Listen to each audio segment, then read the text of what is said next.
ইতিমধ্যে আগামীকাল 7 এপ্রিল বিশ্বব্যাপী ইসরায়েলের আগ্রাসনের প্রতিবাদে জাতি ধর্ম বর্ণ নির্বিশেষে সারা পৃথিবীর সকল শান্তিকামী মানুষ, মানবতাবাদী মানুষ প্রতিবাদের ডাক দিয়েছে এবং প্রতিবাদ কর্মসূচি পালিত হচ্ছে।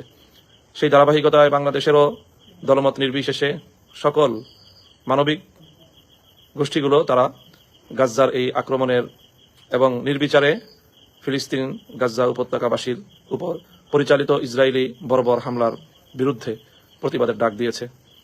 আন্তর্জাতিকভাবে আগামীকালকে সারা বিশ্বব্যাপী যে কর্মসূচি পালিত হচ্ছে তারই অংশ হিসেবে বাংলাদেশেও বিভিন্ন পক্ষ থেকে, বিভিন্ন সংগঠন ব্যক্তিবর্গের পক্ষ থেকে বাংলাদেশের মানুষকে প্রতিবাদী কর্মসূচিতে সামিল হওয়ার আহ্বান জানানো হয়েছে। হেফাজতে ইসলাম বাংলাদেশের পক্ষ থেকেও ইতিমধ্যে দেশবাসীকে, সকল আলেম সমাজ, ছাত্র জনতা এবং সর্বস্তরের ধর্মপ্রাণ মানুষ, জাতি ধর্ম নির্বিশেষে সকল মানব গোষ্ঠীকে আগামীকালের প্রতিবাদী কর্মসূচিতে অংশগ্রহণ করে গাজাবাসীর প্রতি সংহতি এবং সমবেদনা প্রকাশ করার জন্য উদাত্ত আহ্বান জানিয়েছেন হেফাজতে ইসলাম বাংলাদেশের মহতারাম আমির আল্লামা শাহ মুহিবুল্লাহ বাবুনগরী হাফিজাহুল্লাহ তাআলা।